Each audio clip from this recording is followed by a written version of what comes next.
Joining us now, Darren Gilmore, Gilmore Heating, Air, and Solar. Darren, nice to see you again. We see you a lot on TV. And I see a lot of questions coming in on social media, whether it be the SMUD guy, PG&E guy, heating and air person, and a lot of people are saying, gosh, I canceled the appointment because I'm not sure if people should be coming in the house. How are you approaching this? Yeah, I think that when this first started, I think that was the primary concern and still is the primary concern for a lot of homeowners.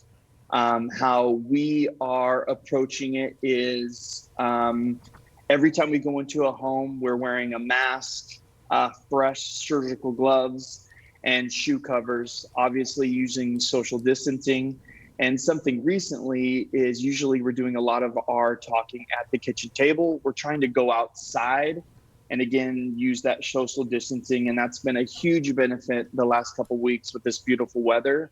But those things, just the masks, gloves, and shoe covers, those mandatory items, and it's not shaking someone's hand when you walk through a door is probably the most awkward change. But those things are really, really what protect, the client and our teammates and are paramount for us going into a home. Has this been difficult? Considering what's gone on, and we mentioned about people like maybe postponing that appointment or being concerned about that from a business model, speaking for everyone maybe in your line of work or even the SMUD guy. I mean, is your in-home visits down 50%? What would you assign to that? Yeah, I would say that we've been pretty fortunate. I think that people, once they realize what we're doing to prepare to go into their home, that was my fear is calls are going to be down 50, 60%.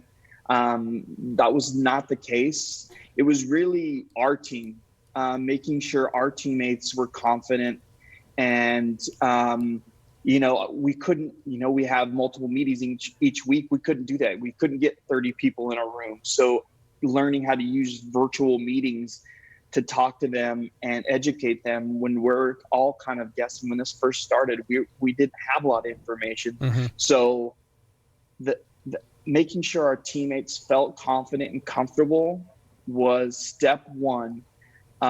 Which I thought was going to be the opposite. I thought it was going to be the clients. We saw very few, less than 10% reschedule rate. It was really that first couple of days making sure that our team felt comfortable going into homes, making sure that we were prepared, we had the tools, the protective material, so they felt comfortable going into people's homes. Yeah, that's interesting you would say that. I had a washing machine go down the other day, and the company I called was more interviewing me and concerned about their employees too, like, okay, what's the situation at your house? Does anyone there have a fever? Anyone there have any of the following symptoms? And I'm like, no, we're good. So that does work both ways, right?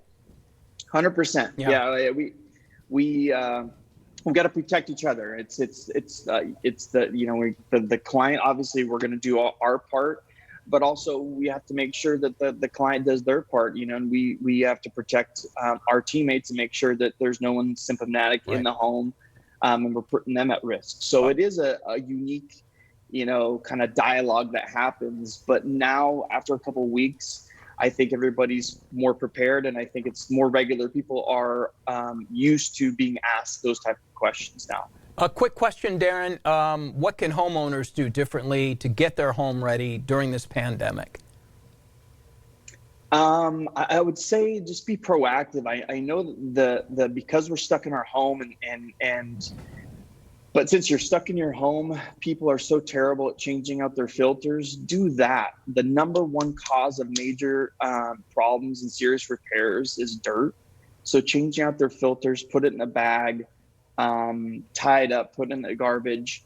But being proactive, I can't tell you, like right now, I don't know what the temperature is going to be, but it's going to be very, very beautiful. Up and down, Darren, up and down. All right, hey, listen, we've got to run. Thank you, Darren. Cool. Great tips. We do appreciate your time. Thank you all for watching Facts, Not Fear.